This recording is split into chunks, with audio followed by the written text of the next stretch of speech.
अब पुण्यात्माओं, हम गीता जी को पढ़ा करते थे, प्रतिदिन उसका स्वाध्याय भी किया करते थे, लेकिन पवित्र श्रीमद् भगवत गीता जी के गूढ़ रहस्यों से हम परिचित नहीं थे। परमेश्वर कबीर जी के ज्ञान से उस अज्ञान का मोतियाबिंद हट गया, ऑपरेशन हो गया, और अब हम परमेश्वर की रोशनी से, परमेश्वर के ज्ञान की रोशनी से हम इन सदग्रंथों के गूढ़ रहस्यों को ढूंढने में सफल हुए। गीता ज्ञान दाता ये ब्रह्म है, ये काल है। इसने श्री कृष्ण जी के शरीर में प्रवेश करके प्रेत की तरह ये ज्ञान बोला, और परमेश्वर कबीर जी ने इस ज्ञान का पहले ही जो है ना अनुवाद सही किया हुआ था, पहले ही बता रखा था, लेकिन हम समझ नहीं सके क्योंकि हमारे पूर्वज जो थे वो अशिक्षित थे, अक्षर ज्ञान नहीं था, और जो संस्कृत भाषा जानने वाले थे वो एक ही वर्ग था और अन्य को संस्कृत पढ़ने का अधिकार नहीं था। जिस कारण से परमेश्वर ने जो ज्ञान कहा था 600 वर्ष पूर्व, उसको उन अज्ञानी ऋषि, महर्षि और गुरुओं ने हम तक नहीं आने दिया। हमें ये कहकर के मिसगाइड किया, भ्रमित किया कि कबीर अशिक्षित है, कबीर जी को संस्कृत भाषा नहीं आती है। पवित्र वेद और पवित्र गीता, पवित्र 18 पुराण, ये सभी संस्कृत भाषा में लिपिबद्ध हैं।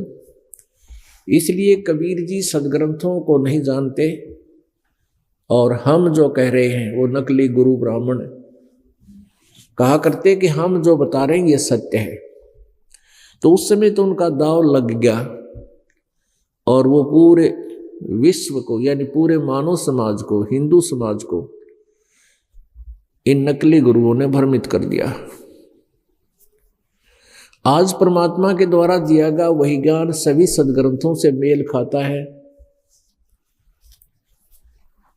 और पवित्र वेद, पवित्र गीता जी, पवित्र पुराण परमात्मा के द्वारा बताए गए उस 600 वर्ष पूर्व ज्ञान के समर्थक हैं।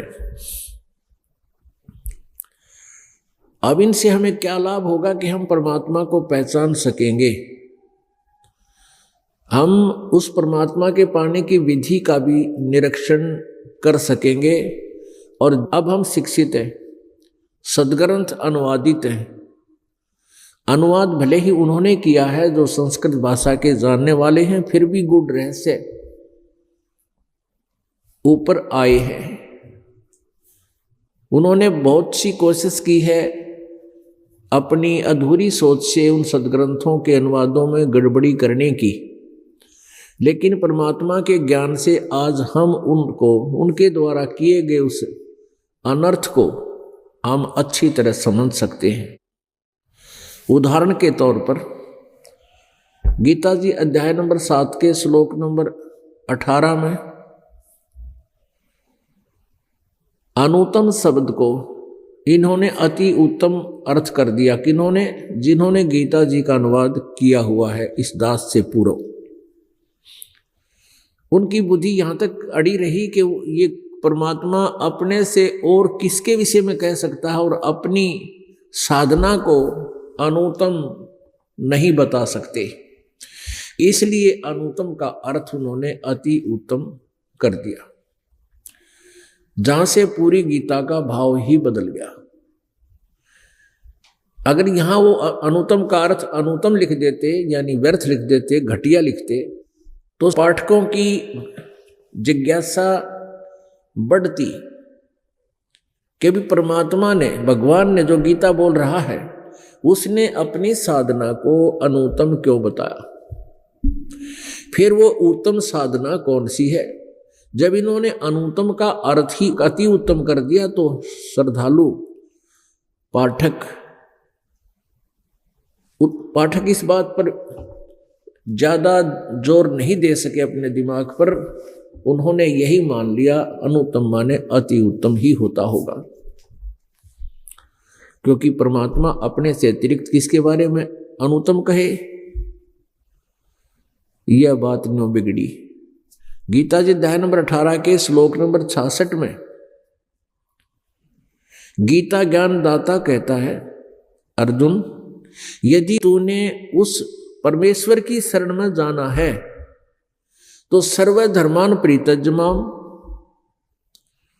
मेरे सतर की जो साधना है तूने की है, उन सभी धर्मान यानी धार्मिक पूजाओं को परित्यज्यमाम, मेरे में छोड़ दे, मुझ में छोड़, मुझे दे दे, एकम शरणम व्रज। फिर एकम माने जिसके बराबर दूसरा ना हो, अद्वितीय। फिर उस एकम माने अद्वितीय यानी उस परमेश्वर की शरण में, व्रज माने जा।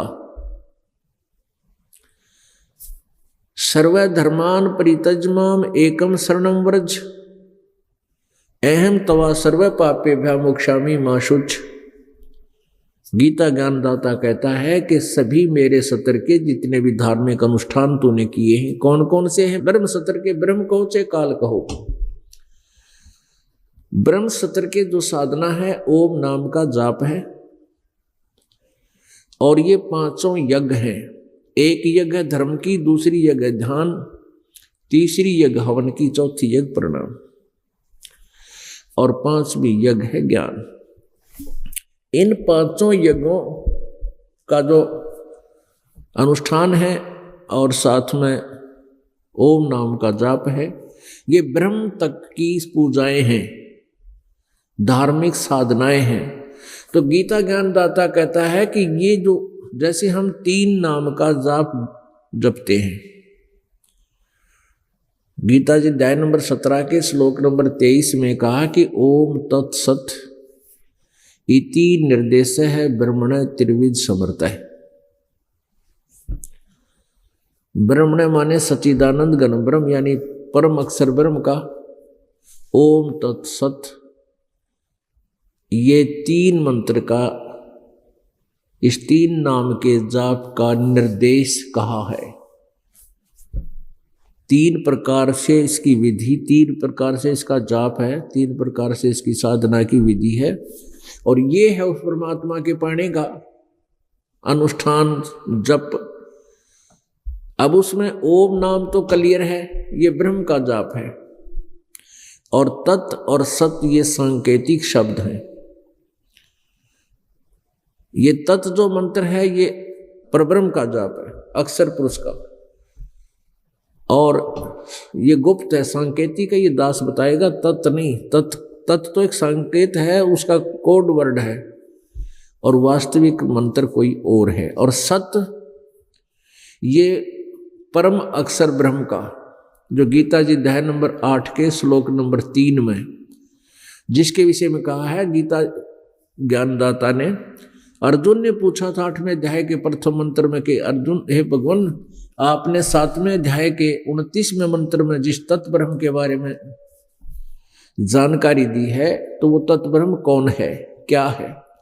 उसका उत्तर दिया है 8वें अध्याय के 3रे श्लोक में गीता जी में कि परम अक्षर ब्रह्म है। तो ये सत जो मंत्र है ये परम अक्षर ब्रह्म का है।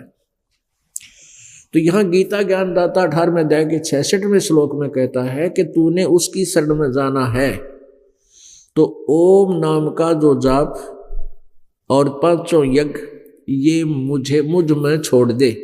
सर्वधर्मान परित्यज्यमाम, मेरे सतर की जितनी भी धार्मिक पूजाएं हैं वो मुझ में छोड़।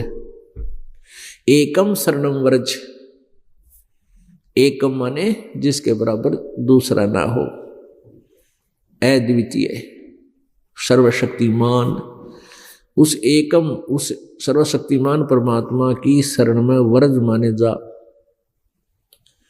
और इन सभी अनुवादकर्ताओं ने, गीता जी का जो अनुवाद इन्होंने किया इस दास से पहले, उन्होंने सबने व्रज माने आजा कर दिया, आना, जबकि व्रज का अर्थ जाना होता है। तो ऐसे उन अज्ञानियों ने भले ही सदग्रंथों के अनुवादों में कुछ अनर्थ किए हैं, लेकिन हम परमेश्वर के इस तत्व ज्ञान की रोशनी से हम उनके द्वारा किए गए अनुवादों के अनर्थों को भी अब ठीक शुद्ध करके हम इन पवित्र सदग्रंथों को अच्छी प्रकार समझ सकते हैं। पुण्यात्माओं, ये इतने मजहब बन गए, भिन्न भिन्न प्रकार के पंथ बन गए, भिन्न भिन्न प्रकार के ये समुदाय बन गए। ये किस कारण से बने? क्योंकि हम परमात्मा के यथार्थ ज्ञान से परिचित नहीं हुए। और जब तक मानव समाज स्वयं परिचित नहीं होगा तब तक अज्ञानी संत महंत, ये नकली महर्षि ऋषि गुरु ब्राह्मण, ये हमें भ्रमित करते रहते हैं। जब हमें कंप्लीट नॉलेज हो जाएगा, कंप्लीट ज्ञान होगा, पूर्ण ज्ञान होगा इस भगवान के बारे में, फिर हम किसी से भ्रमित नहीं होंगे, तभी हमारी भक्ति प्रफुल्लित होगी। अन्यथा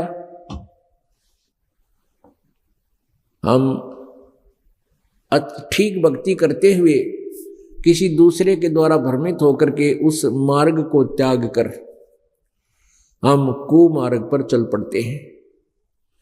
जैसे मार्ग में रास्ता वे, तो हमने जाना चाहिए था अपने मार्ग पर, लेकिन रास्ते में किसी ने बता दिया कि ये रास्ता तुम्हारे घर नहीं जा रहा, ये तुम्हारे नगर का नहीं है, वो तो इधर जाइए।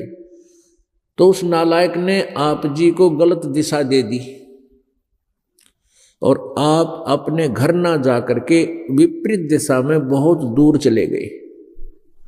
अब सभी पंथों के जितने भी श्रद्धालु हैं वो परमात्मा पाने के लिए ही वो उन गुरुओं के पास गए हैं, लेकिन वहां जाकर के वहां सभी एक ही जैसा विचार रखते हैं, तो फिर किसी को कोई शंका नहीं होती। अब वो साधना गलत कर रहे हैं, अर्थात वो परमात्मा के पाने वाले मार्ग पर नहीं चल रहे हैं, उनका मार्ग गलत हो चुका है। उनसे प्रार्थना की जाती है कि आप जी गलत साधना करके अपना जीवन व्यर्थ कर रहे हो। तो वो भोली आत्माएं क्या कहती हैं कि हमने 30 वर्ष हो गए ये पूजाएं करते, अब हम इनको कैसे त्यागें, हमारा तो जीवन ही चला गया। तो उनसे प्रार्थना है कि जैसे आप जी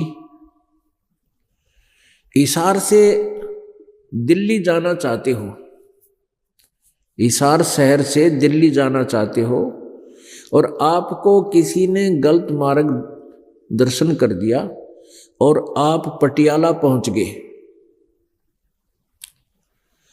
अब पटियाला से आगे संगरूर पहुंच गए, संगरूर पटियाला इस साइड में पहुंच गए, आप लुधियाना तक पहुंच गए।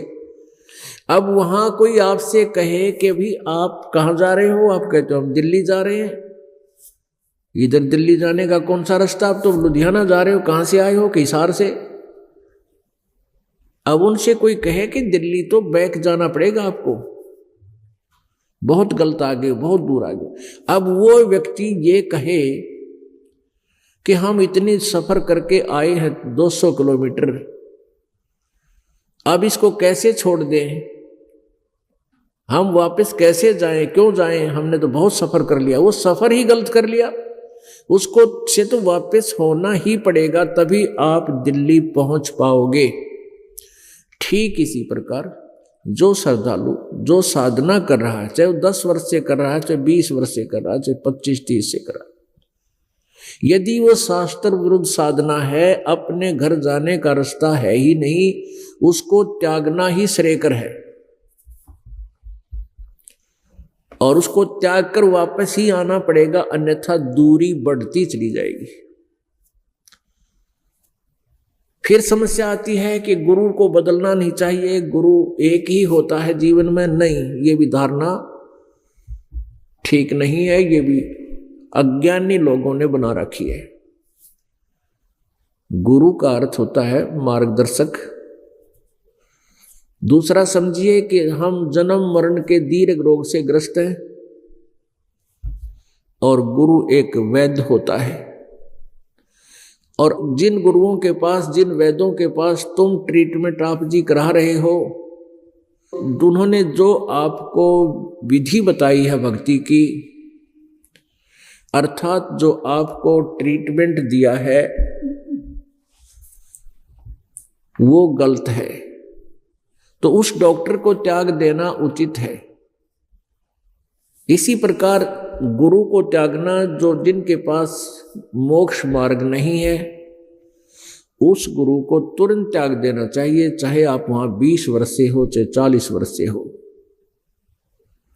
क्योंकि शेष गया जीवन तो आपका सुधर जाएगा।